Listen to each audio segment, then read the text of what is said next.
محمد وعلى آله وصحبه في كل لمحة ونفس عدد ما وسعه علم الله. اللهم صل وسلم وبارك على سيدنا محمد وعلى آله وصحبه في كل لمحة ونفس عدد ما وسعه علم الله. اللهم صل وسلم وبارك على سيدنا محمد وعلى آله وصحبه في كل لمحة ونفس عدد ما وسعه علم الله. بسم الله ما شاء الله، بسم الله ما شاء الله، بسم الله ما شاء الله، وما لم يشاء لم يكن. لا حول ولا قوة إلا بالله العلي العظيم.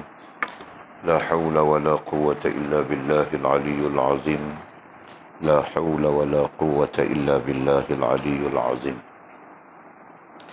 اللهم ارحمنا بالقرآن واجعله لنا إماما ونورا وهدى ورحمة. اللهم ذكرنا منه ما نسينا، علمنا منه ما جهلنا، وارزقنا تلاوته آناء الليل وأطراف النهار، واجعله لنا حجة يا رب العالمين. اللهم افتح لنا فتوح العارفين، وارزقنا فهم النبيين، واجعلنا من عبادك الصالحين والمتقين يا رب العالمين. بسم الله الرحمن الرحيم. قال مصنف رحمه الله تعالى: نفعنا الله بعلومه وبكتابه في الدارين، اللهم آمين يا رب العالمين. وبعد قال: dan barang siapa dikata orang baginya, tiada engkau orang Islam, maka jawabnya akan dia, disengajakannya, tiada aku orang Islam. Atau diseru orang akan dia, hai Yahudi, maka dijawabnya akan serunya, maka orang itu jadi kafir. Dan barang siapa berkata bahawa Nabi kita adalah ia hitam, atau tiada ia daripada bangsa Quraisy, atau berkata ia bahawa nubuwah itu boleh hasil dengan usaha, atau berkata ia bahwasanya aku keturun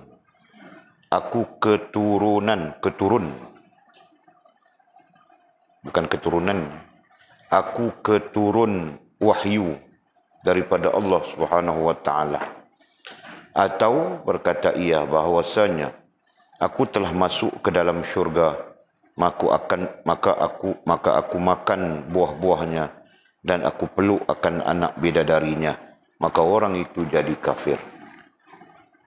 Dan barang siapa tidak mengkafirkan, dan barang siapa tiada mengkafirkan akan orang yang beragama dengan agama yang lain daripada agama Islam, seperti agama Yahudi atau Nasrani atau Nasara atau Syiah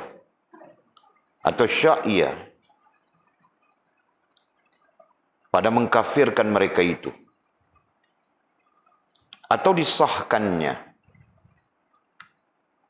akan mazhabnya mereka itu, maka yaitu jadi kafir. Dan barang siapa menyesatkan umat Muhammad, artinya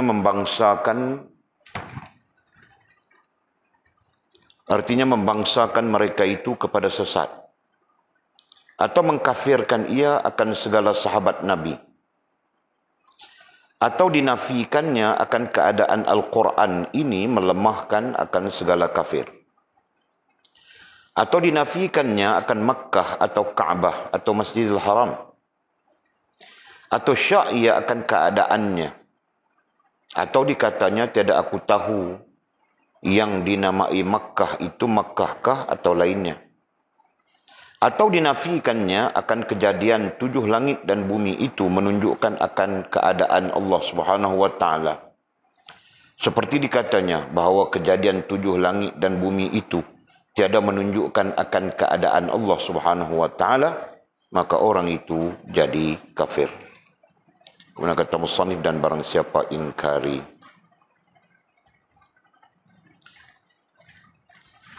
Okey. Kita sambung lagi kitab kita Tuhfatul Raghibin pada membincangkan perkara-perkara hal-hal yang menyebabkan jadi kafir atau menyebabkan batal iman, batal Islam kita. Disiplin ilmu, disiplin kitab kita adalah terkait dengan tahqiqul aqidah, ya, tahqiq akidah, mengukuhkan pengukuhan akidah. Nah, itu. Okey, jadi Walid tidak bermaksud untuk beranalogi lagi ya. Kita terus saja. Kita sambung malam ini, kata musannif rahimahullah ta'ala. Dan barang siapa dikata orang baginya. Nah, masih lagi kita bercakap topik jadi batal iman, jadi batal Islam, jadi kafir itu hukumnya. Dengan sebab perkataan. Dengan sebab, dengan jalan lafaz yang terkeluar daripada mulut secara sedar. Nah, itu maksudnya perkataan. Kan? Nah, kata musannif, dan barang siapa dikata orang baginya. Keadaannya adalah orang yang berkata kepadanya. Apa orang kata? Tidak engkau orang Islam. Nah, orang kata kepadanya, orang cakap kepadanya, orang bilang dia, kau tidak Islam. Kau bukan orang Islam misalnya. Kan? Jawabnya akan dia, nah, orang tadi, ketika orang bercakap kepadanya, dia menjawab. Jawabnya akan dia, disengajanya, dengan sengaja. Disengajanya, ai dengan sengaja. Nah, dia jawab dengan sengaja, tiada aku orang Islam. Jadi seolah-olah dia mau mengatakan, ya, aku bukan orang Islam, misalnya. Atau bagaimanapun bentuk perkataannya, ya, yang seumpama ini, tetapi disengajakan. Faham kah? Ya, dia dengan sengaja, Pak. Ya. Nah, orang bilang, kau bukan Islam. Dia dengan sengaja menjawab, ya, aku bukan Islam, misalnya. Faham kah? Itu.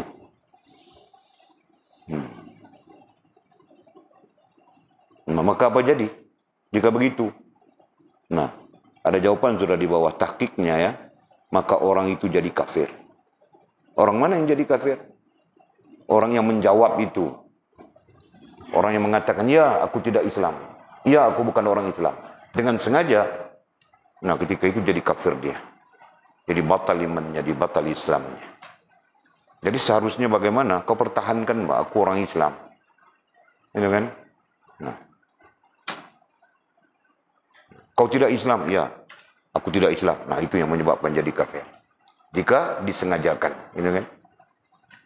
Nah, jadi sepatutnya bagaimana? Sepatutnya dia pertahankan. Nah, aku orang Islam. Misalnya begitu. Nah, nanti dijawab, Islam apa kau sampai sembahyang tidak itu, tidak ini? Aku orang Islam. Ya. Cuma aku tidak sembahyang, aku berdosa saja, misalnya. Tapi mempertahankan keislaman itu wajib. Paham tak?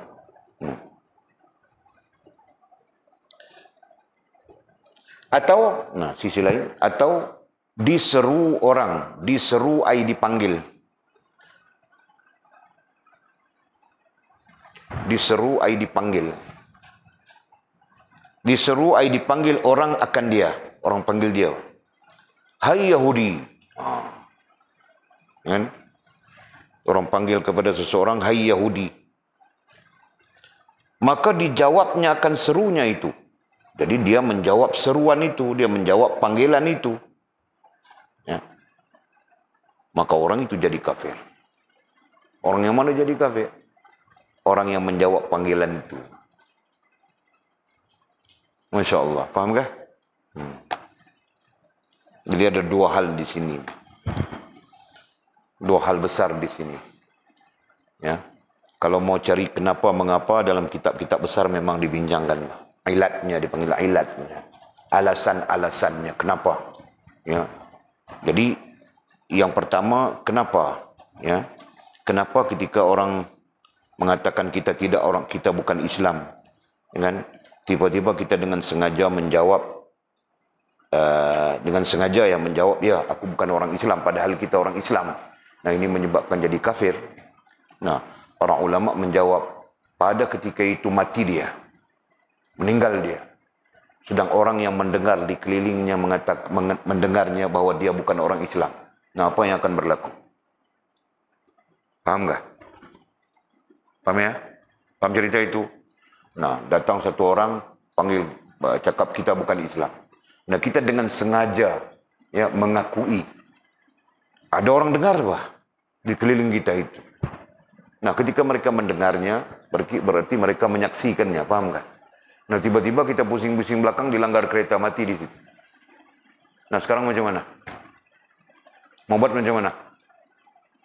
Paham nggak? Nah, satu keadaan orang mendengar bahwa kita bukan orang Islam. Betul? Dan kita sendiri mengakui di sana, kan? Contohnya. Ini contoh saja ya.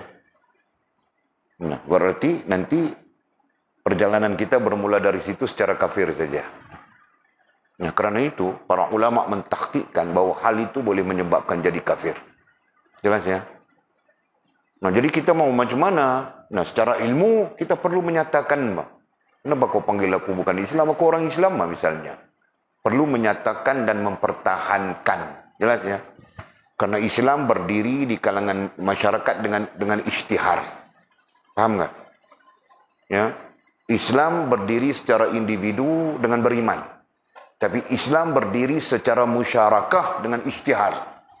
Nah, kerana itu kau perlu mengucapkan asyhadu an la ilaha illallah wa asyhadu anna Muhammadar Rasulullah. Faham tak? Ketika kita masuk Islam, ketika orang masuk Islam, dia perlu mengucapkan dua kalimat syahadah. Apa itu?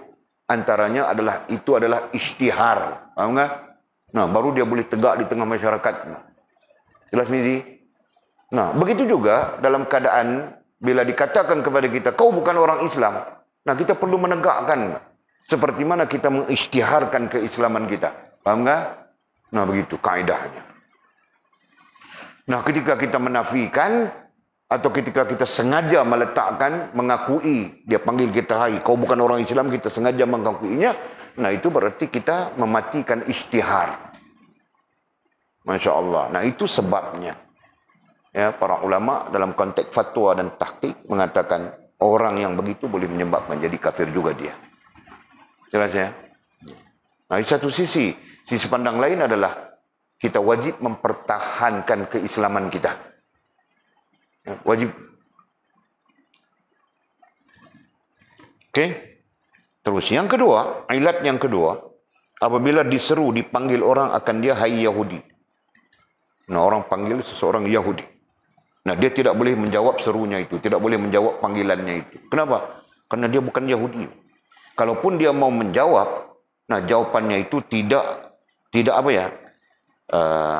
Tidak mengiyakan panggilan itu, paham kah? Hai Yahudi, ya.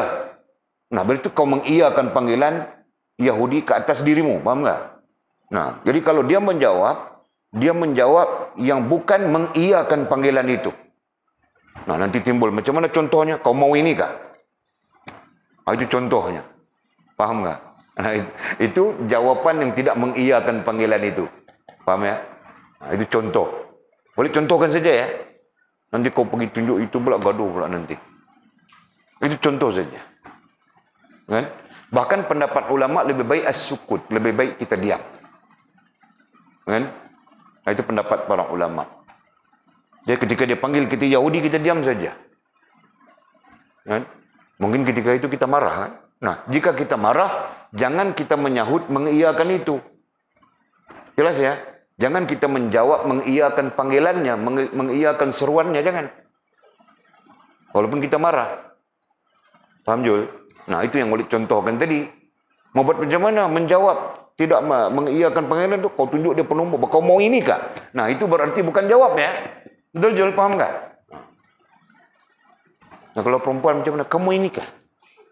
Hah? Kan? Kamu ini kah? Okey. Okey, jadi selesai ya. Jadi ilatnya, hai Yahudi, kita faham sudah. Ya. Jadi apabila dia memanggil kita hai Yahudi, Nah, berarti dia meletakkan kita orang-orang yang dimurkai oleh Allah Subhanahu wa taala. Nah, ini tidak kira siapapun. Tahukah? Kan? Nah, kadang-kadang ustaz sekalipun dia tidak belajar, dia panggil Yahudi saja pada orang Islam. Tidak boleh, Pak. Nah, kita boleh menyatakan, oh, mereka berperangai dengan perangai Yahudi. Perangai ya, nah itu boleh. Itu pun sebagian ulama mengatakan sangat buruk, Pak. Jelas ya? Nah, jadi kita jangan sangkutkan dengan Yahudi langsung. Jangan sangkutkan dengan Nasara yang langsung. Sekalipun kita marah kepada orang. Faham tak? Jelas ya? Nah, begitu. Karena Yahudi dengan Nasara itu digolongkan dengan dhalalim mubin. Selama-lamanya sesat. Sedangkan fulan yang kita panggil Yahudi tadi atau Nasara tadi, nah mungkin ketika itu dia buruk saja kan. Nah 2 tahun, setahun akan datang, dia dapat petunjuk Allah SWT, nah dia menjadi manusia yang lebih baik daripada kita. Mungkin, faham kan? Yang penting, apabila dia orang Islam, ya umum sudah mengetahui bahwa dia orang Islam, dan dia mengucapkan 2 kalimah syahadah, maka sama sekali kita tidak boleh melabelkan dia Yahudi kah, Nasara kah, kan? Nah itu, jelas ya? Oke. Jelas sudah itu. Kemudian kata musannif, dan barang siapa berkata bahawa Nabi kita adalah ia hitam. Nah ini orang tidak kenal Nabi. Sebab itu sebahagian ulama mengatakan kenal Nabi itu wajib. Ya, bukan semata-mata menerima petunjuk yang dibawa oleh Nabi. Nah, jauh daripada itu adalah mengenal Nabi. Nah, mereka mengatakan wajib. Kan? Nah, jadi siapa yang mengatakan wajib itu antaranya adalah Imam Abu Hasan Asy'ari rahimahullah ta'ala. Maka dengan demikian, kita pun belajar mengenal Nabi kita. Betul? Ya, kita belajar mengenal Nabi. Nah, begitu. Okey. Jadi, barang siapa berkata bahawa Nabi kita, Muhammad SAW adalah ia hitam. Atau tiada ia daripada bangsa Quraisy. Nah, ada ilat lain lah. Selain daripada mengatakan Nabi hitam bertujuan menghinakan Nabi. Nah, itu. Ya. Mengatakan Nabi itu hitam kah, merah kah, biru kah, itu bukan apa ya? Bukan poinnya. Ya, poin besarnya adalah menghinakan Nabi. Nah, poinnya itu. Okey. Jadi barang siapa berkata bahawa Nabi kita Muhammad SAW adalah ia hitam atau tiada ia daripada bangsa Quraisy. Kenapa dikaitkan dengan bangsa? Ya, bangsa Arab, suku Quraisy, nah begitu. Kerana suku Quraisy adalah suku yang terbaik pada ketika itu. Ya, suku Quraisy adalah suku yang paling bagus, paling berdisiplin, paling beradab. Ya, di kalangan masyarakat Arab ketika itu. Dan kemudian semasa Nabi SAW berlaku penghijrahan, ya, saki-baki suku Quraisy mereka berpindah ke Madinah mengikut Nabi SAW. Fahamkah? Nah, berarti mungkin ada yang tinggal suku Quraisy di Makkah dan mungkin tidak.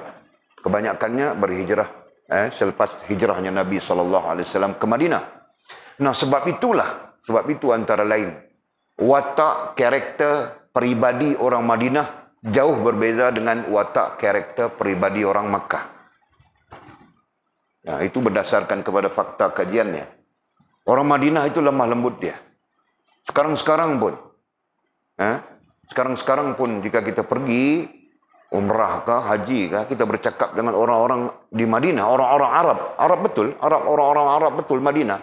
Nah, mereka lembut, mereka lemah lembut. Nah, itulah karakternya Quraisy. Itulah karakternya suku Quraisy, karakternya kaum Quraisy. Ya, kaum yang menjadi kaum bagi Nabi kita SAW, suku yang menjadi suku Nabi kita Muhammad SAW. Ya, suku Quraisy. Dalam suku itu banyak baninya, Bani Muttalib, bani itu, bani ini. Ya, dia satu kelompok, paham kan? Nah, jadi suku Quraisy punya personality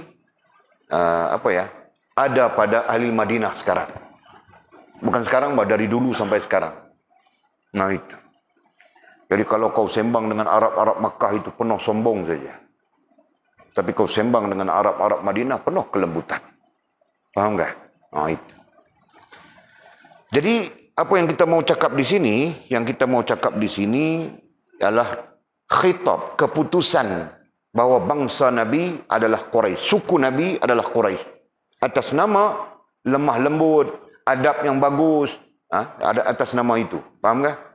Nah, ketika seseorang datang untuk menafikan bahawa Nabi daripada suku Quraisy, kan, termasuk mengatakan bahawa Nabi itu adalah hitam dan sebagainya, nah ini tidak ada lain melainkan bertujuan menghinakan Nabi. Betul kan? Bertujuan untuk meletakkan Nabi di dalam, nah kalau sukunya suku-suku yang tidak bagus begitu. Kan? Kalau fizikalnya berarti dia hitam macam negro misalnya. Jadi apa ya? Jadi meletakkan Nabi SAW itu dalam keadaan-keadaan yang tidak bagus. Seolahnya begitu. Jelas ya? Nah padahal orang yang belajar tentang Nabi, mengenali Nabi, tahu saja bahwa Nabi itu kulitnya putih kemerah-merahan. Ya kan? Ini berdasarkan Syama'il Muhammadiyah. Kita pun tertangguh sudah. Nanti kita sambung. Kulitnya Nabi SAW putih kemerah-merahan. Macam mana putih kemerah-merahan? Aku pun tidak tahu. Kadang-kadang aku pun putih juga. Kan? Mungkin aku putih kegelap-gelapan gitu. Kamu macam mana?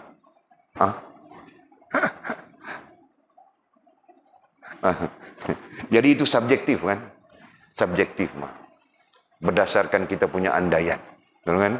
Nah, tapi dalam apa ya? Dalam andaian orang yang pernah menyaksikan Nabi, nah riwayat itu terus sampai kepada kita bahwa Nabi kulitnya putih kemerah-merahan. Nah, tidak ada hitam badannya. Tidak ada disabit. Bukan hitam itu buruk apa? Siapa yang bilang hitam itu buruk? Kan? Kita tidak bilang hitam itu buruk. Nah, andai Nabi hitam sekalipun, dia adalah Nabi. Dia adalah Rasulullah Subhanahu Wa Taala. Ya, kalau kita baca dalam riwayat, Allah memuliakan seorang hamba yang hitam. Orang kulit hitam dia. Siapa? Sayyidina Bilal bin Rabah. Itu antaranya kan? Yang Nabi SAW mengatakan, tapak kakinya berbunyi di syurga. Padahal belum mati lagi dia. Kan? Tapak kakinya berbunyi di syurga. Ketika Nabi SAW Mi'raj. Nah, itu Sayyidina Bilal bin Rabah. Siapa lagi? Luqman Al-Hakim. Yang disebutkan oleh Allah SWT dalam Al-Quran. Banyak pendapat ulama mengatakan dia adalah orang hitam. Ya? Orang yang berkulit hitam. Nah, kemudian ada yang mengatakan dia Socrates lah, itulah, inilah, kita tidak campur begitu. Kan? Tapi dia adalah seorang bijak yang dirakamkan oleh Allah Subhanahu Wa Taala dalam Al-Quran. Nah, berarti kulit hitam dia. Jadi pandangan kita bukan tentang hitam putih. Ya, pandangan kita adalah terkait dengan apa yang diputuskan oleh oleh para sahabat, turun kepada tabi'in, turun sehingga sampai kepada kita. Nah, mereka memutuskan bahawa Nabi SAW itu kulitnya putih kemerah-merahan. Kan? Nah, kita berpegang itu. Nah, sebarang hujah, sebarang andaian, sebarang perkataan yang datang kemudian dalam bentuk menyanggah apa yang telah disepakati, gitu kan? Nah, itu berarti ada tujuannya. Paham ini? Semestinya ada tujuannya. Nah, jika tujuannya itu tidak tahu, diberitahu dan diterima, selesai. Tapi jika tujuannya menghinakan, nah ini yang membawa kepada fatwa, tahqiq fatwanya apa? Nah, atau di ujung sana ya, atau banyak atau, maka orang itu jadi kafir. Itu yang membawa kepada jadi kafir itu. Jadi ini terkait dengan hal apa ya? Ini terkait dengan hal Nabi. Nah, sebab itu dalam hal Nabi pun kita tidak boleh sewenang-wenangnya begitu kan. Dan itulah yang menuntut kenapa kita perlu mengenali, perlu ma'rifah kepada Nabi kita sallallahu alaihi wasallam. Ya, perlu kenal Nabi. Kan? Nah, kerana untuk mengenal Nabi itu, maka ada pengajian-pengajian yang tersusun, ya, yang bersumberkan daripada Al-Quran, bersumberkan daripada hadis, bersumberkan daripada sahabat, periwayatan-periwayatan mereka terkait dengan baginda Nabi SAW. Nah, kita merujuk itu. Nah, mau kenal macam mana kita 1500 tahun sudah. Nah, tetapi ada periwayatan-periwayatan yang ditinggalkan kepada kita untuk kita mengenali Nabi. Nah, justru kita mengaji itu kan, kita belajar itu, wah, jangan sampai kita tidak kenal Nabi. Ya, paham betul? Nah, nanti anakmu awal-awal lagi ajar kenal Nabi dulu. Seperti Walid ajar kamu orang. Ada 3 perkara yang tidak boleh dipisahkan dengan kehidupan kita. Ada 3 perkara terkait rapat dengan kehidupan kita. Bahkan 3 perkara itu perlu hidup bersama kita. Apa itu, Mizi? Allah, agama dan diri. Nah, itu ku doktrinkan sudah. Tahukah? Nah, 3 perkara itu rapat, perlu rapat dengan kita. Perlu berkait erat dengan kita. Perlu hidup berserta dengan kita. Allah, agama, diri. Perlu kau kenal. Allah, perlu kenal agama, perlu kau kenal diri. Nah, terkait kenal agama itu, kau perlu kenal Nabi SAW, Nabi kita yang membawa agama kepada kita. Nah, hal itu, ya, hal yang kita kaitkan, yang kita sebutkan tadi, semuanya akan menyebabkan kita melihat tidak ada yang tidak kena kepada baginda Nabi kita SAW. Fahamkah? Tidak ada yang tidak betul pada Nabi kita SAW.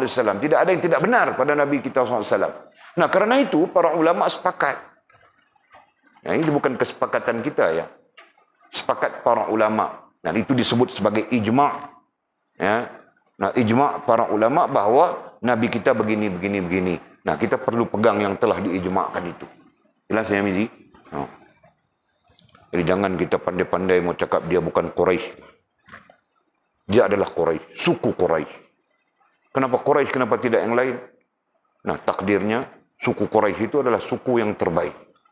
Suku yang sepanjang sejarah mereka menjaga Baitullahil Haram.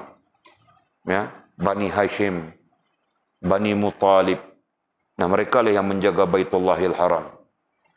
Fahamkah? Kalau ikut daripada sejarahnya, daripada zaman Nabi Allah Ibrahim turun melalui jalur Nabi Ismail, nah turun sampai kepada mereka, sampai kepada Nabi Muhammad SAW. Mereka lah yang menjaga Baitullahil Haram. Tahukah?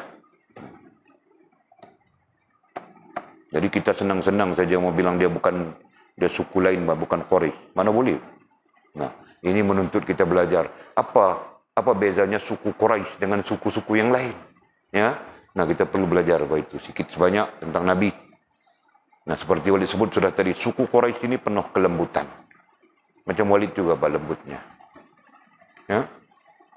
Nah, jadi kalau mau kenal suku Quraisy itu macam mana, lihat saja ahli Madinah, orang-orang Madinah. Nah, itu Walid cakap berulang sudah. Orang Madinah ni sangat lemah lembut. Kau tidak akan berjumpa di Makkah. Kau panggil Arab, Syekh, ta'al. Orang Arab Makkah makan. Dia pandang jeling saja kau. Karena orang Arab di Makkah, dia pandang orang lain low class. Ataukah? Dan ini tidak ada pada orang-orang Arab Madinah. Nah, orang Arab Madinah, kau ajak dia makan, dia boleh duduk, dia suap kau makan. Dan kau pun boleh suap dia makan. Nah, itu kelembutannya. Fahamkah? Nah, Walid terkena juga apa ya? Tempias-tempias Arab Madinah. Nah, kau fas macam tidak puas hati saja aku cakap begitu. Kau tidak nampakkah aku punya kelemah lembutan? Ha? Nah, kau ketawa Lina. Betul kan rantau kan? Nah, betul saja si rantau itu. Kan misi kan? Nah, itulah. Okey. Terus kita. Dan barang siapa berkata Nabi kita adalah ia hitam atau tiada daripada bangsa Quraisy Dobit, ya, ai menghinakan, ai tujuan menghinakan. Satu, ya. Yang kedua, tujuan menyalahi ijma' ulama. Jadi ilat itu perlu didhabit. Nanti orang tanya, kita tidak tahu kenapa. Nah, kita jawab berdasarkan kepada ilat itu. berdasarkan kepada ijma', berdasarkan kepada kesepakatan ulama. Nah, ulama itu dasarnya riwayat ya. Ulama itu dasarnya riwayat daripada nas Al-Quran, daripada hadis, daripada sahabat yang bersama dengan Nabi. Nah, mereka yang meriwayatkan terus sampai kepada kita. Okey. Nah, jadi hukumnya apa? Tahqiq akidahnya apa? Orang yang menghina Nabi atau menyalahi ijma', nah itu orang itu jadi kafir. Maka orang itu boleh jadi kafir. Na'udzubillah. Nah, jadi kita jangan, ya. Nah, kita mungkin tidak, karena kita belajar sedikit sebanyak tentang Nabi, gitu kan? Orang yang tidak belajar tentang Nabi, orang yang tidak pernah ambil tahu tentang 3 perkara yang terkait dalam hidup kita ini, tidak pernah ambil tahu dia. Bagaimana dia mungkin tidak menghina Nabi, kan? Jadi tidak sedar mungkin dia pun nanti terjatuh ke dalam menghina Nabi SAW. Okey. Atau, nah isu lain. Atau berkata iya. Atau ada orang lain ya, dia bercakap ya. Ini kita masih lagi di perkataan ini. Atau berkata iya fulan, tidak kira siapapun. Bahwa nubuwah itu boleh hasil dengan usaha. Nubuwah artinya kenabian. Nubuwah artinya kenabian. Boleh hasil dengan usaha. Dalam arti kata yang mudah, bahwa kita boleh usaha untuk menjadi nabi. Faham tak? Ada orang bercakap begitu. Ya? Jadi dia bilang, nah kita boleh usaha untuk menjadi nabi. Banyak zikir, banyak itu, banyak ini, nanti kita pun jadi nabi. Nah, ada orang bercakap begitu. Nah, kita belajar sudah kan? Ilatnya kita belajar sudah. Mana ada nabi selepas Nabi Muhammad SAW. Kalau ada pun yang mengaku jadi nabi, nah itu al-kazab semuanya. Itu para pendusta semuanya. Ana nabiul akhiru, kata Nabi. Wala nabiyya ba'di. Aku nabi terakhir. Tidak ada nabi kemudian daripadaku. Nah, itu jelas sudah hadisnya. Sahih. Kan? Disepakati oleh para ulama. Nabi tidak ada lagi. Tidak ada nabi lagi yang akan dilahirkan kemudian dibangkitkan menjadi nabi, tidak. Nah, kalaupun ada nanti yang turun, nah itu nabi yang sedia ada sudah. Ya kan? Itu riwayatnya banyak. Itu Nabi Isa alaihissalam. Ya kan?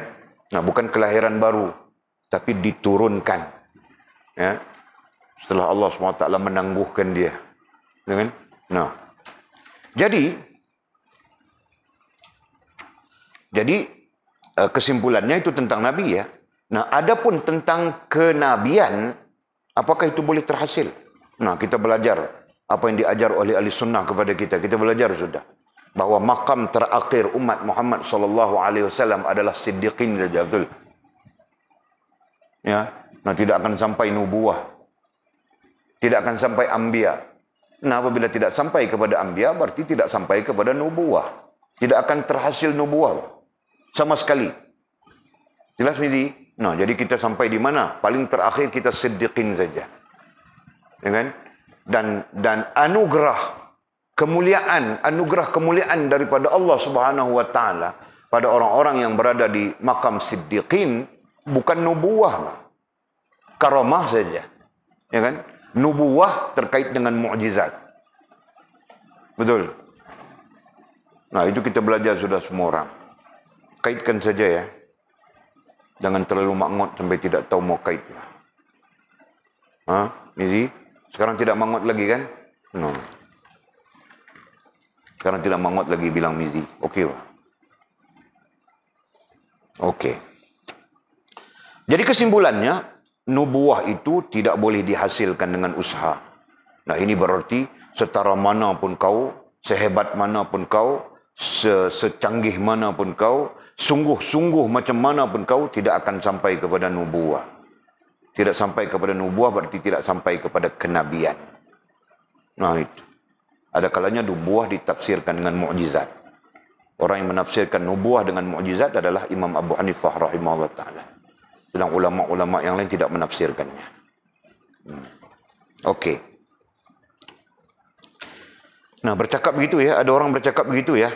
Nah, nanti kalau dia bercakap begitu, apa tahqiq akidah ahli sunnah wal jamaah, maka orang itu jadi kafir. Ya, kenapa? Karena muktamad pada sisi ahli sunnah wal jamaah tidak ada nabi selepas Nabi Muhammad sallallahu alaihi wasallam, dan tidak ada nubuah yang boleh terhasil daripada usaha, karena nubuah itu adalah anugerahnya Allah Subhanahu wa taala kepada para nabi, para anbiya, para rasul. Jelas ya? Nah, nanti isu ini dipecahkannya. Isu ini nanti dipecahkan tentang orang yang mendakwakan dewa-dewa gitu kan. Nah, orang yang mendakwakan orang itu dapat cahaya itu, cahaya ini. Nah, dia pecah ke sana. Ini kita kirakan sebagai dasar saja. Ada khususnya penganut orang-orang Jawa ya. Nah, ada di dalam apa ya? Di dalam masyarakat Jawa, mereka menganut apa? Menganut orang Islam. Mereka orang Islam. Tapi dalam masa yang sama mereka menganut Gusti Prabu. Apa dia panggil? Lupa sudah. Itu anutan itu. Walid dulu tidak tahu, tapi Buya Razi itu yang membentangkan kertasnya. Semasa Walid menjadi pensyarah dia. Nah, dia bentang tentang ada satu amalan dalam masyarakat Jawa, satu keyakinan dalam masyarakat Jawa. Dia panggil Gusti Prabu kan apa? Aku lupa sudah. Jadi Gusti Prabu itu, Prabu itu nama orang ya. Prabu itu nama orang. Gusti itu berarti suci. Orang yang suci. Nah, orang yang suci itu menurut mereka sama taraf dengan Nabi. Orang yang suci itu menurut mereka, Prabu Gusti Prabu itu menurut mereka menerima mukjizat. Cakap tentang mukjizat, kita baru ini saja terkait cerita mukjizat. Siapa ya? Pinjam mukjizat. Itulah contohnya. Fahaman itu ada di dalam masyarakat Jawa banyak. Mungkin pinjam mukjizat itu mungkin pecahan dari sana mungkin. Nah, jadi kita belum sampai masanya mengkaji ya. Kalau boleh sebut kamu orang pening saja. Nah, ambil saja sebagai maklumat. Kan? Mana tahu nanti muncul daripada sana kamu orang dekat dengan Kalimantan Indonesia kan. Nah, orang tahu sendiri pun dia Indun, separuh Indun, separuh, ya kan? Nah, nanti kalau kau dengar tentang itu, nah itu sebenarnya batil barang tahu, paham nggak? Sebenarnya batil, tidak ada. Ya, umat baginda Nabi Muhammad sallallahu alaihi wasallam saleh bagaimanapun, dia terhenti setakat siddiqin saja,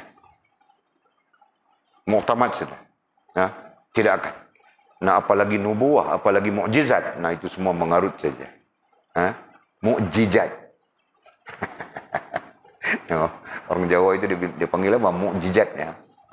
Jadi katanya Gusti Prabu itu memiliki mukjizat. Jadi memiliki mukjizat dengan makna memiliki nubuah, gitu kan? Oke. Jadi siapapun yang mendakwakan demikian atau berkata demikian, maka itu cenderung kepada menjadi kafir, cenderung kepada batal imannya, batal Islamnya. Nauzubillah min dzalik. Nah, jadi keputusannya apa? Kesimpulan kepada keputusannya apa? Tidak ada nubuah selepas Nabi kita Muhammad sallallahu alaihi wasallam. Tidak ada mukjizat selepas Nabi kita Muhammad sallallahu alaihi wasallam kecuali mukjizat yang kekal, yaitu Al-Qur'anul Karim. Ya kan? Nah, tidak ada mukjizat bentuk-bentuk baru kemanusiaan dan sebagainya, tidak ada. Begitu. Dan tidak ada Nabi selepas Nabi kita Muhammad SAW. Nah, jika Nabi pun tidak ada, mana mungkin ada nubuah, mana mungkin ada mukjizat lagi. Nah, jika ada, nah itu bukan nubuah, bukan mukjizat. Itu senilai karamah saja. Paham tak? Nah, nilai karamah itu terkait dengan orang-orang saleh. Nah, kalau macam Walid ini mau karamah apa? Karamah tai ayam saja, tahu tak? Nah, orang-orang saleh itu. Kan? Nah, mereka mungkin Allah SWT buka kepada mereka karamah, barang yang layak, barang yang sesuai dengan mereka. Betul kan, Mizi? Oke. Atau berkata iya, nah isu lain. Atau berkata iya barang siapa ya? Iya man. Dalam bahasa Arab dipanggil iya man. Tidak kira siapapun. Katanya apa? Bahwasanya aku keturun wahyu daripada Allah Subhanahu wa taala. Nah, dia dakwa begitu. Aku keturun. Berarti wahyu turun kepada aku. Nah, dia bangun-bangun, datang-datang pondok kita. Mizi, aku semalam wahyu turun padaku, Pak. Ha? Nah, jika dia bercakap begitu dengan i'tiqadnya, nah itu bahaya sudah terkait dengan hal ini, terkait dengan tahqiq ini, Pak. Ya? Nah, ada di bawah sana, maka orang itu jadi kafir. Paham ya? Jadi seperti mana kita sebut tadi bahwa Nabi adalah terakhir, nubuah juga terakhir, mukjizat juga adalah terakhir, tidak ada mukjizat baru lagi, itu kan? Nah, sama saja wahyu tidak turun lagi, Pak. Wahyu itu adalah mukjizat. Tiba-tiba dia mendakwakan dia turun wahyu. Ha? Tidak pelik ini, kau tahu katul. Tidak pelik, Pak. Ada orang yang mendakwa dia dapat wahyu. Orang-orang yang mengaku menjadi Nabi. Cikgu Maryam daripada Kuala Kangsa tahun 1994. 1993 dia masih setia usaha Nabi. 1994 mengaku jadi Nabi terus. Nah, orang tanya, kenapa kau tiba-tiba boleh apa yang mengaku boleh melonjak menjadi Nabi, mengaku menjadi Nabi? Dia bilang semalam turun wahyu, Pak. Kasih tahu dia Rasul sudah. Nabi sudah. Cikgu Maryam namanya. Gila sudah sekarang. Nah, aku tidak tahu hidup ke mati ada ke tidak. Tapi 5 tahun kemudian dia gila.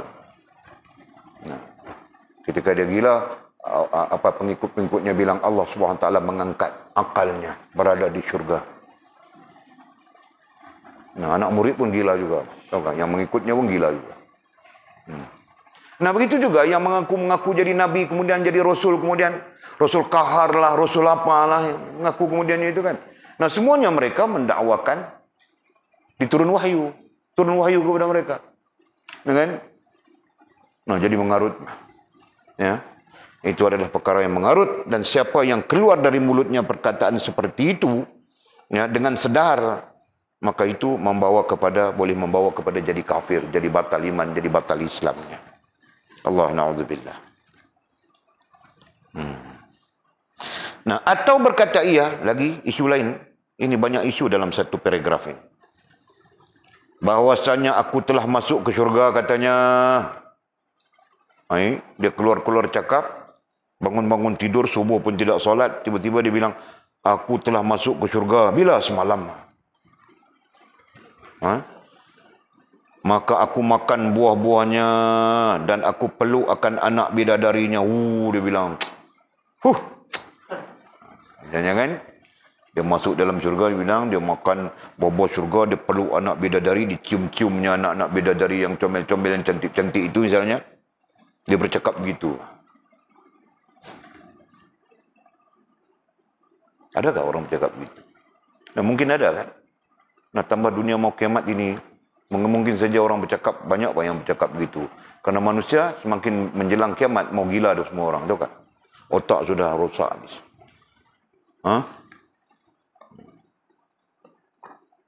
Nah, jadi fatwa tahqiqnya apa? Maka orang itu jadi kafir. Cakap sebegitu juga boleh menyebabkan jadi kafir. Jadi kalau mau cari ilatnya, apa ilatnya?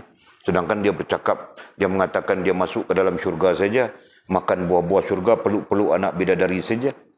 Kan? Apa ilatnya yang boleh menyebabkan kafir? Nah, cakap itu membawa zon, ham, syak, zon dan ham. Nah, itu dasar asalnya. Kan? Nah, Allah SWT memberitahu hari kiamat nanti, selesai hari kiamat, selesai hisab baru masuk syurga atau masuk neraka. Tiba-tiba datang orang ini, bilang dia masuk ke syurga sudah. Sedang kiamat belum berlaku. Nah, jadi kerana itulah, cakapnya itu boleh menyebabkan berlakunya syak, zon dan ham kepada orang-orang jahil. Nasihat. Paham ini? Mana tahu nanti kau pun mau goring-goring. Ya, kau ingat mau goring-goring saja. Nah, goring-goring apa bahaya ini, tahu kami sih. Jadi tahqiq akidahnya orang itu jadi kafir.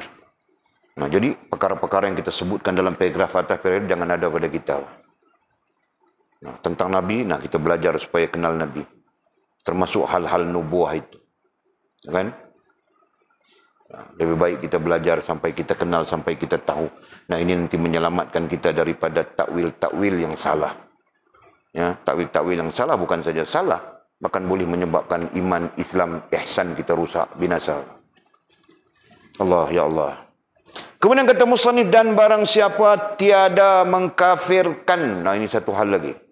Dan barang siapa tiada mengkafirkan akan orang yang beragama dengan agama yang lain daripada agama Islam. Kita tidak mengkafirkan orang yang beragama dengan agama yang lain daripada Islam. Sedangkan Al-Quran mengatakan lain daripada Islam itu kafir. Sedangkan hadis baginda Nabi SAW mengatakan lain daripada Islam itu kafir. Ya kan? Nah, kita tidak mengkafirkan. Nah, musannif kasih contoh. Seperti agama Yahudi dan Nasara katanya.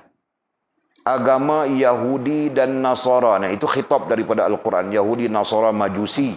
Itu khitab berdasarkan kepada Al-Quran. Nah, luar daripada Al-Quran, agama-agama yang lain mah. Pada hakikatnya, kalau kita belajar tentang muqarranatul adyan, perbandingan agama, ya, semua agama yang menyembah patung-patung datang daripada kombinasi Yahudi, Nasara. Nasara, Yahudi, Majusi. Kombinasi itu saja. Faham tak? Nah, kita berdepan dengan agama Buddha sebagai contoh. Yang mereka menyembah patung-patung dewa-dewa kepercayaan. Nah, itu adalah kombinasi sebenarnya. Kombinasi Yahudi, kombinasi Nasara, kombinasi Majusi. Faham tak? Sampai-sampai agama yang menjadikan sembahan mereka patung-patungan, patung-patung itu, objek-objek itu. Nah, semuanya puncanya sama saja. Puncanya sama saja. Nah, kalau kita sebut nama tadi, puncanya Yahudi, Nasara, Majusi, berarti Hindu yang menyembah patung pun sama saja. Puncanya Yahudi, Nasara, Majusi. Ini terkait penyelewengan demi penyelewengan, penyelewengan demi penyelewengan. Ya. Oleh individu-individu yang ada kepentingan dalam satu-satu agama. Nah, sebagai contoh, Yahudi. Dia diselewengkan, nama Yahudi itu adalah nama daripada anak Nabi Yakub, Yahuda. Yahuda adalah seorang hamba Allah yang menyelewengkan. Faham kan? Yang menyelewengkan ajaran Nabi-Nabi Bani Israel. Yahuda namanya. Jadi mereka menyeleweng. Kemudian selepas satu peringkat, dan mereka menuhankan Yahuda. Kemudian selepas satu peringkat lagi, mereka menuhankan Uzair. Ya, Nabi Uzair alaihissalam. Itu termaktub dalam Al-Quran. Kan Allah bercerita tentang Nabi Uzair. Nah, mereka menuhankan Nabi Uzair. Nah, terus menyeleweng sampai terpecah-pecah berbagai-bagai. Nah, ya, jadi kita tidak ada kesempatan untuk mengkaji. Karena kau mengkaji Muqarranatul Adyan ambil masa 5 tahun, 4 tahun. Kaji itu saja. Baru kau jumpa dia punya punca-puncanya. Faham tak? Nah, boleh sebut sebagai maklumat saja. Nah, daripada agama Samawi juga. Berarti daripada agama Samawi juga. Kemudian agama Samawi itu kemudiannya terpecah-pecah menjadi agama idealisme. Nah, akhirnya Hindu jadi idealisme, mitos. Kemudian datang Buddha, nah idealisme, mitos. Datang agama-agama yang menyembah objek-objek, semuanya idealisme, mitos. Ya, mereka tidak sandar lagi kepada Tuhan. Kalaupun bersandar kepada Tuhan, nah orang panggil apa ya? Mereka membagikan kepada 3. Kita, dewa, Tuhan. Nah, tetap saja mereka membagikan kepada 3 keadaan. Nah, kita lihat saja agama Hindu. Contoh ya, agama Buddha sama saja. Ada 3 dipanggil, kalau dalam bahasa ini dipanggil 3 oknum. Ya. 3. 1, apa ya, kita panggil apa? Dipanggil hamba, dia orang panggil hamba juga, hamba. Ya. Kedua, ya, dewa. Dan ketiga, baru Tuhan. Nah, jadi kepercayaan mereka ya, hamba ini tidak akan diterima Tuhan, ya, tidak akan diterima Tuhan tanpa dewa. Ini asal, ini dasar ya. Dewa lah yang mempersembahkan hamba kepada Tuhan. Ini dasar. Kalau kita perhatikan dasar ini, seperti kita juga, betul kan? Nah, ini kita asingkan, kita kaji saja. Sama saja kita, 1 hamba, Itu yang kita istilahkan diri. Kan? Nomor 2, agama. Ini kita istilahkan Nabi. Kan? Dan ketiga, Tuhan, Allah. Kan? Kita istilahkan sebagai tujuan gitu kan. Nah, sama saja. Tetapi sampai satu peringkat, ya, masa itu berjalan, dewa-dewa ini mengambil tempat Tuhan, hilang sama Tuhan. Faham tak? Nah, ini yang menjadi masalah. Satu keadaan mereka menganggap dewa-dewa ini sebagai apa ya, kita sebut apa di sini? Wasilah itu kan, penghubung di antara mereka dengan Tuhan. Satu keadaan. Nah, itu diterima bah, karena kita juga berpahaman begitu. Betul? Ya. Nah, tapi ketika zaman berlalu panjang, ya, masa yang berlalu panjang, nah mereka ini terkait dengan apa, ilmuwan mereka, padri mereka, rahib mereka, itu kan, mengubah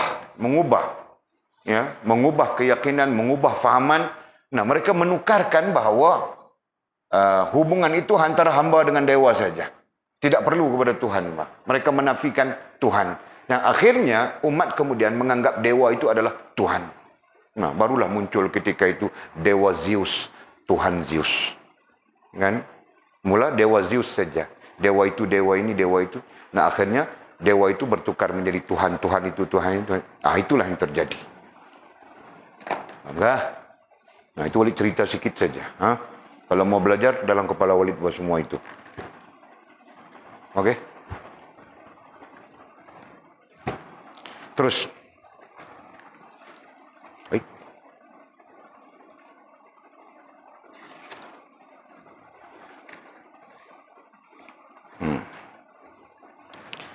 Jadi, katanya, dan barang siapa tiada mengkafirkan akan orang yang beragama dengan agama yang lain daripada agama Islam.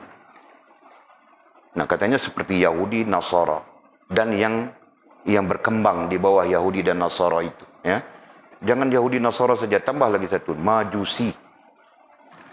Ini kita rakamkan daripada Al-Qurannya. Yahudi, Nasara, dan Majusi. Yahudi dan Nasara serta Majusi. Tiga itu. Jadi ada pendapat lain yang mengatakan bahawa Yahudi dengan Nasara saja asalnya. Majusi adalah pecahan daripada Yahudi Nasara itu sendiri. Okey. Jadi persoalannya di situ ya. Jika kita tidak mengkafirkan agama selain daripada Islam, nah, apa hukumnya? Nah, hukumnya maka iaitu jadi kafir. Kita yang jadi kafir. Kita boleh jadi kafir. Nah, itu perkataan paling ringan ya. Walid menggunakan perkataan yang paling ringan, walaupun di sini sebut maka iaitu jadi kafir saja, keras begitu. Nah, Walid belajar para ulama, para guru-guru Walid, para syekh-syekh Walid, mereka menggunakan istilah paling lembut, mereka mengatakan boleh jadi kafir. Gitu kan? Nah, jadi hal ini dibincangkan oleh para alim ulama, nah tidak masalah bagi kita sebut begitu. Nah, jadi kafir satu hal, boleh jadi kafir itu satu hal. Nah, tetap dia boleh saja. Okey?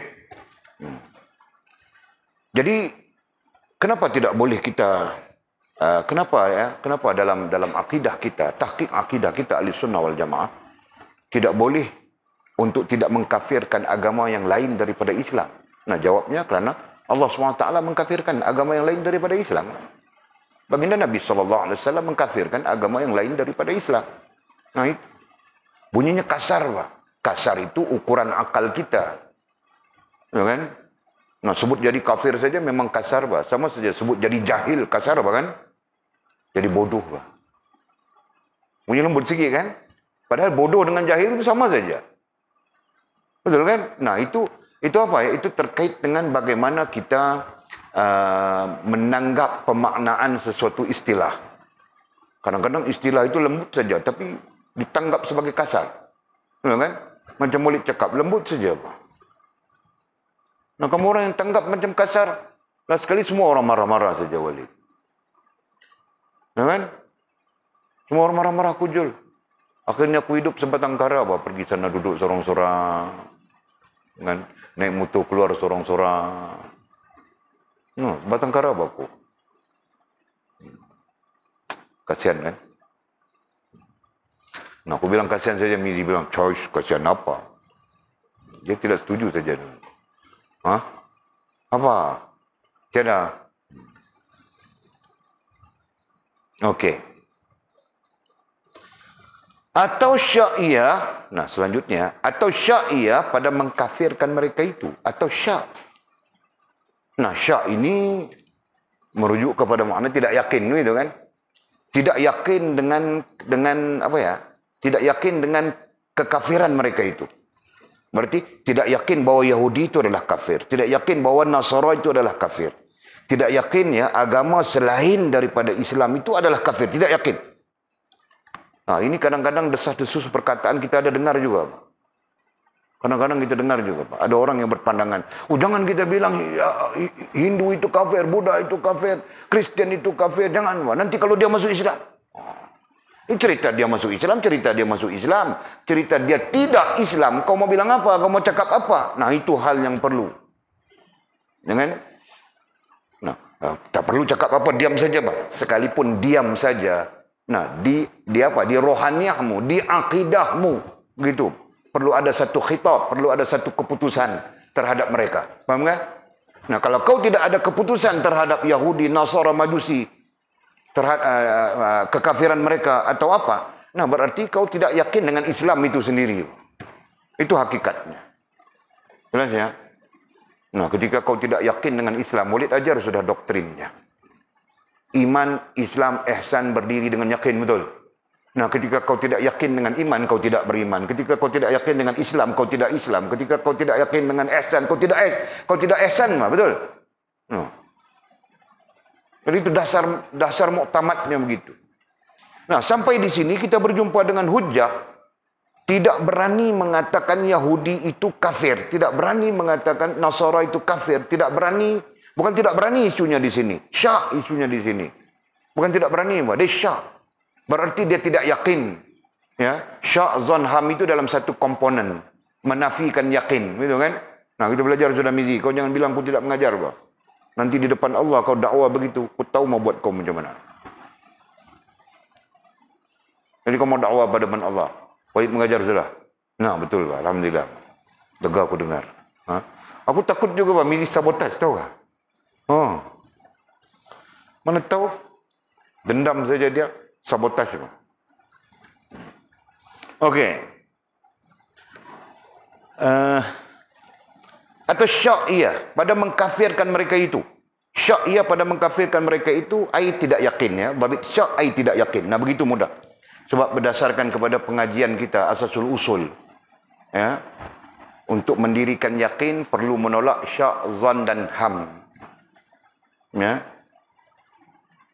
Dan perlu jazam. Nah, itu antara istilahnya. Kemudian jazam diterjemahkan dengan makna yakin. Nah, begitu kan? Betul kan? Mimi? Nah. Jadi selama mana ada syak, zan dan ham komponennya itu, nah itu berarti kita tidak yakin. Persoalan besar adalah jika kau tidak yakin agama lain itu kafir, agama lain daripada Islam itu kafir, berarti kau juga tidak yakin bahwa Islam itu benar. Nah, itu saja, Pak. Ya kan? Allah, Masya Allah. Jadi berarti apa hukumnya? Tahqiq akidahnya, Pak? Maka orang itu jadi kafir. Nah, orang yang syak pada mengkafirkan agama lain daripada Islam, maka orang itu kafir, Pak. Allah, na'udzubillah min dzalik. Nah, jadi perkataan yang lembut adalah boleh menyebabkan dia jadi kafir. Nah, dalilnya kita baca, wa may yabtaghi ghairal islami dinan falan yuqbala min wa huwa fil akhirati minal khasirin. Ya kan? Siapa yang mengambil, menerima, membawa, memakai, mengguna pakai, mengambil jadi cara hidup agama yang lain daripada Islam, falan yuqbala min, maka kami tidak menerimanya, kata Allah. Di hari akhirat nanti, wa fil akhirati minal khasirin, di hari akhirat nanti, maka mereka menjadi orang-orang yang rugi. Rugi, ya, rugi sepanjang hidup, mengambil agama yang lain, gitu kan? Tidak mengambil Islam sebagai cara hidup. Tidak mengambil agama yang diredai oleh Allah SWT sebagai cara hidup. Nah, Allah menyatakan rugi. Rugi nanti tafsirannya digabung dengan ayat-ayat yang lain. Kan? Banyak lagi tentang itu. Allah, Masya Allah. Okey, selesai satu ya tentang isu itu. Kemudian katanya, atau disahkannya, atau disahkannya akan mazhabnya mereka itu. Mazhab tidaklah bermaksud mazhab fiqh ya. Mazhab artinya aliran. Kita pakai istilah saja ya. Mazhab artinya aliran. Aliran mereka itu, jika tidak mau sebut mazhab, takut sama saja dengan fiqh kita, ya, masalah kita. Jadi sebut saja aliran. Ya. Atau disahkannya. Atau kita mengesahkan mazhabnya aliran mereka itu. Kita sahkan aliran Kristian. Kita sahkan aliran. Sahkan berarti benarkan ya. Sahkan di sini berarti membenarkan. Kita membenarkan aliran Yahudi, aliran Nasara, aliran Majusi, atau aliran-aliran terpecah di bawahnya. Nah, kita mengesahkan. Kita membenarkan. Hindu pun betul. Buddha pun betul. Nah, implikasi dari sini nantinya semua agama sama. Itu yang dipanggil pluralism. Oke. Semua agama sama, semua agama membawa ke surga, semua agama mengajak kepada kebaikan. Nah, itu implikasi daripada fahaman seperti ini. Nah, maka sebab itu Ahli Sunnah wal Jamaah khitab memutuskan ya, lain daripada Islam adalah kafir. Nah, ini termasuk hal-hal yang apa ya? Hal-hal spesifikasi sesuatu. Contoh ya, makanan. Lain daripada makanan yang dibenarkan oleh Islam, itu makanan kafir. Nah, begitu. Paham enggak? Cuma istilah itu jarang digunakan karena istilah itu adalah istilah tahqiq, istilah hukum, istilah fatwa. Pakaian pun sama saja. Lain daripada pakaian yang diajarkan oleh Islam, nah itu pakaian kafir. Misalnya. Ya kan? Nah, tadi Walid dengar satu cerita tentang topi. Itu topi. Dia orang bercakap tentang topi cepiau itu. Nah, Walid satu sisi ya, Walid terima. Tidak salah mau pakai topi cepiau. Tidak salah. Satu sisi. Tapi sisi lain, topi cepiau itu lebih bagus daripada kopiah. Nah, itu sisi tidak gunanya. Paham nggak? Nah, Walid mencelah di sana tadi. Orang berdebat-debat tentang itu, Walid masuk. Kan? Jadi, sebagai orang pendebat, sepatutnya dia melihat sisi-sisi itu. Dia jangan bersifat pro pada satu keadaan, kontra pada satu keadaan yang tidak jelas. Kan? Nah, orang banyak mau mengikut. Nah, kita boleh pakai topi cepiau, okey, tidak menjadi hal. Tapi dengan syarat, kau pakai kopiah. Dalam masa yang sama, ataupun ketika yang lain, kepala kau tutup dengan kopiah. Dalam arti kata yang lain, kau lebih menerima kopiah itu sebagai sunnah berbanding topi cepiau. Topi cepiau itu bukan sunnah. Itu semata-mata takut apa-apa burung berak atas kepala saja. Okey, Pak. Betul kan? Nah, itu pandangan. Ini cuba membenarkan topi cepiau. Nah, Walid tidak kira apa, dia taraf tok guru kah, dia taraf apa kah, Walid celah semacam saja. Okey.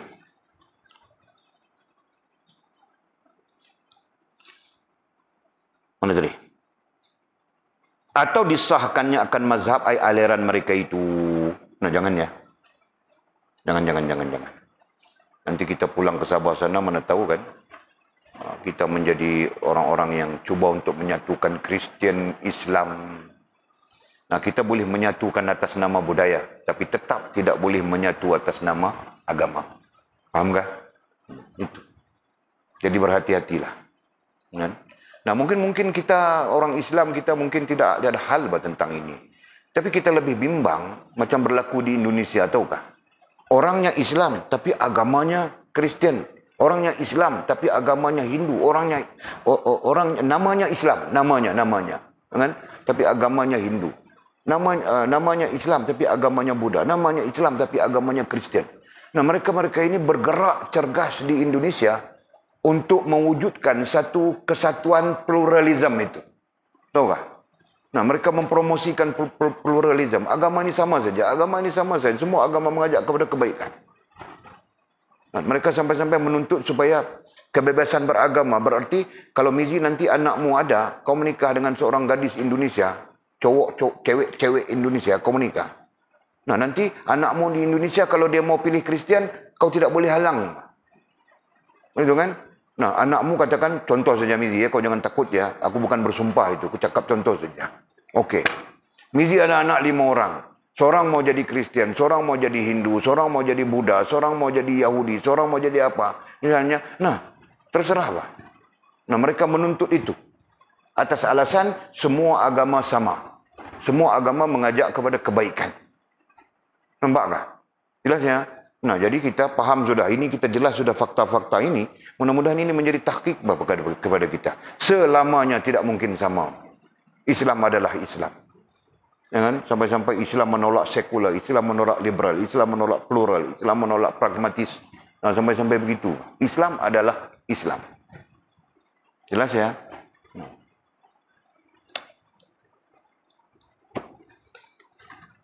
Oh. Dan barang siapa menyesatkan umat Muhammad sallallahu alaihi wasallam, thumma qalu wallahu a'lam.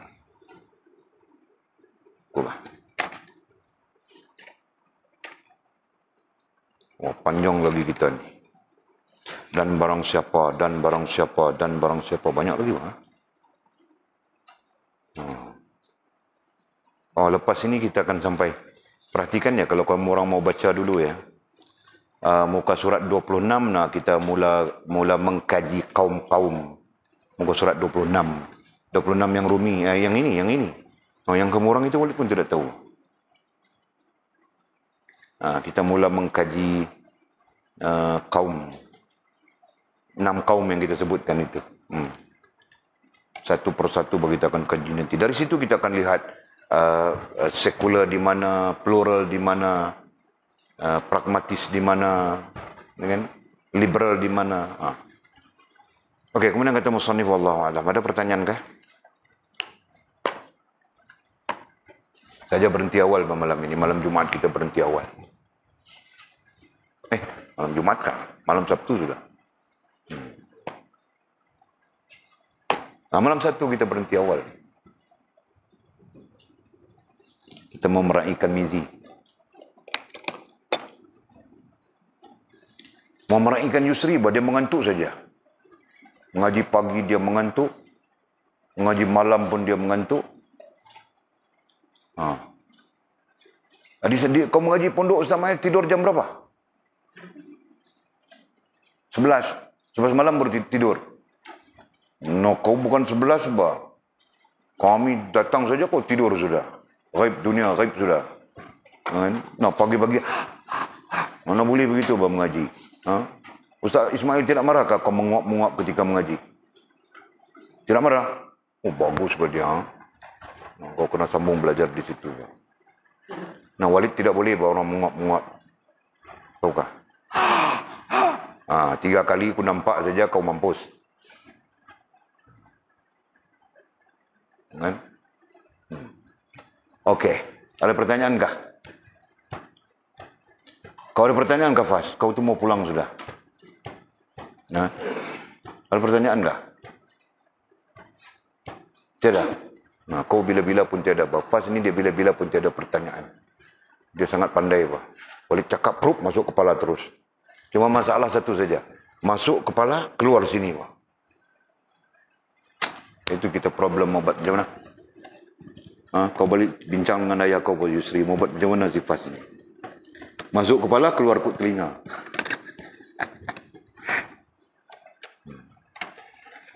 Okey, wallahu a'lam. Bismillahirrahmanirrahim. Alhamdulillahirabbil alamin wassalatu wassalamu ala asyrafil mursalin sayyidina maulana Muhammad wa ala alihi washabihi ajma'in. Allahumma iftah lana futuhal 'arifin warzuqna fahman nabiyyin waj'alna min 'ibadikas salihin. Allahumma ihdinas siratal mustaqim siratal ladzina an'ama Allahu minan nabiyyin was-siddiqin wasyuhada'i was-salihin. Allahumma rabbana iftah bainana wa bain qaumina bil haqq wa anta khairul fatihin. Allahumma a'inna 'ala dzikrika wa syukrika wa husna 'ibadatik. اللهم فقهنا في الدين وعلمنا التأويل. اللهم فقهنا في الدين وعلمنا التأويل. اللهم فقهنا في الدين وعلمنا التأويل. وصلى الله على سيدنا محمد وعلى آله وصحبه وبارك وسلم. الحمد لله رب العالمين. تقبل الله منا ومنكم.